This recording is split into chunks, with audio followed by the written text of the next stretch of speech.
Hello बच्चों, कैसे हैं आप लोग? आई एम वेरी श्योर बेहतरीन होंगे। बच्चों, मैं दुष्यंत जैन और बिल्कुल लाइव रिपोर्ट कर रहा हूँ आपको मैं इंदौर से इस वक्त। और बच्चों, मैं आपको यहाँ पर बताना चाहूँगा, प्लीज़ यार मेरे चेहरे को मत देखो, होली खेल के आया हूँ।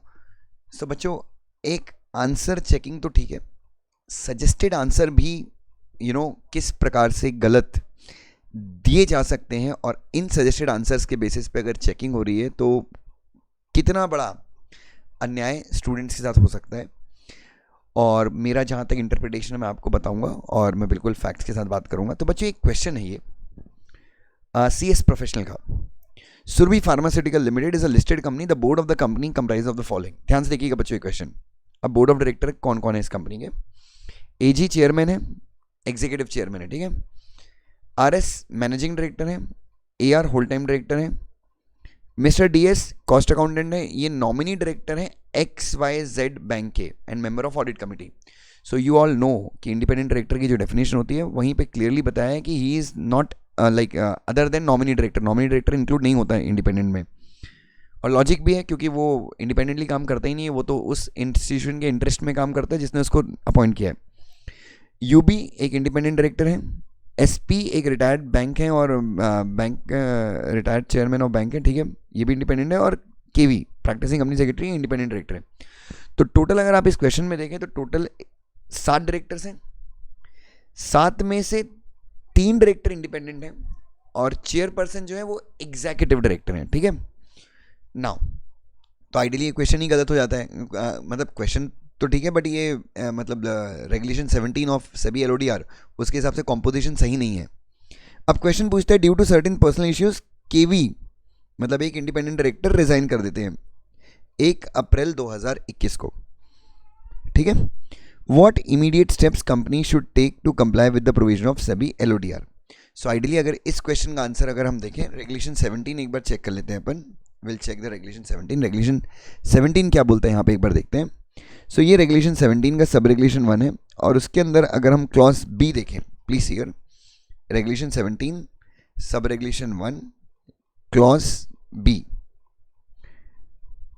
where the chairperson of the board of directors is a non-executive director, at least 1/3 of the board of directors shall comprise of independent directors।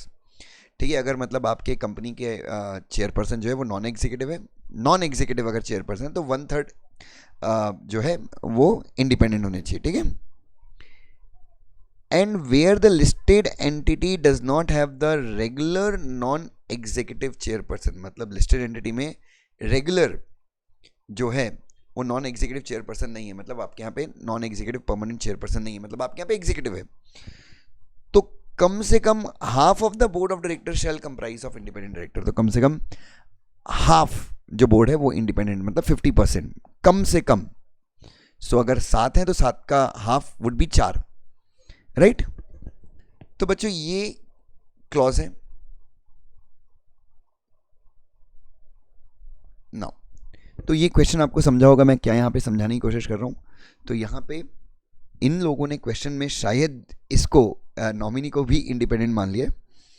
Now अब यहाँ पे इसका आंसर देखते हैं अपन, 2A का आंसर देखते हैं। एज पर SEBI LODR, if the chairperson of the board of director is an executive director then at least half of the board should comprise of independent, ठीक है, कोई प्रॉब्लम नहीं है। In present case 50% of the board shall comprise of independent director, बिल्कुल सही है sir. The board of Surabhi, ठीक है, consist of 3 executive directors, 3 independent director and 1 nominee director, यहां तक भी सही है। KV एक इंडिपेंडेंट डायरेक्टर है जिन्होंने रिजाइन कर दिया, जिसके और उनके रेजिग्नेशन चलते बोर्ड को 50-50% का क्राइटेरिया कंप्लाई करना पड़ेगा, लेकिन बोर्ड तो पहले भी 50-50 का क्राइटेरिया कंप्लाई नहीं कर रहा था। Therefore there is a requirement to appoint a new independent director in place of जो भी है KV। On resignation miss like जो भी है KV will cease to be the chairperson of the audit committee also. The audit committee of the company will now have only 1 independent, therefore company should take following steps to comply with। तो immediately नया independent director आपको appoint करना चाहिए। सो बच्चों ये question का answer basically अब वो यहाँ से क्लैरिफिकेशन वो ये दे सकते नहीं भाई हम तो आपको जज कर रहे थे कि स्टेप्स क्या लेने हैं। तो आइडियली कंपनी को यहाँ पे nominee director is not an independent director, तो ये क्वेश्चन गलत है। और ये सजेस्टेड आंसर तो बिल्कुल भी मतलब आप कमेंट करके बताइए कि सजेस्टेड आंसर से आप क्या सीखते हैं बच्चों। सो ये मतलब यहाँ पर हम सिर्फ एक ही चीज़ कहना चाहेंगे कि सजेस्टेड आंसर का स्टैंडर्ड्स भी थोड़ा इम्प्रूव करना चाहिए, और क्वेश्चन जिस इंसान ने ये फ्रेम किया है आइडियली क्वेश्चन को भी देखता के फ्रेम करना चाहिए कि नॉमिनी डायरेक्टर जो है क्या वो इंडिपेंडेंट डायरेक्टर की कैटेगरी में आता है।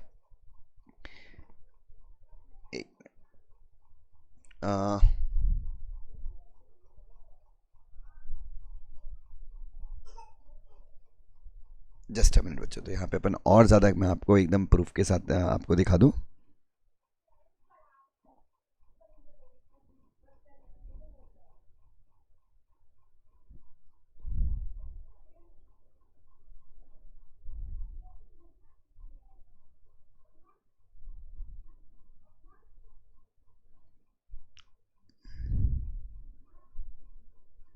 वन 149 सबसेक्शन 6, अगर आप देख सकते हैं थोड़ी सी स्क्रीन लैग कर रही है, बट 149 सबसेक्शन 6 मैं आपके सामने खोल रहा हूँ, और यहाँ पे आप क्लियरली देखिए कि independent director in relation to a company means a director other than managing director, whole time director और a nominee director. So clearly 149 subsection 6 में भी दिया हुआ है। सो आपको क्या लगता है यहाँ पर स्टैंडर्ड ठीक है, सजेस्टेड आंसर ठीक है, क्वेश्चन ठीक है, क्या आपकी राय है? प्लीज़ कमेंट के ज़रिए बताइए कि उन्होंने क्वेश्चन गलत कर दिया तो फिर उन्होंने बैलेंस किया, I don't know, but please ये देखिए आपके सामने आ गया, प्लीज़ कमेंट करके बताइए, ठीक है। Thank you so much.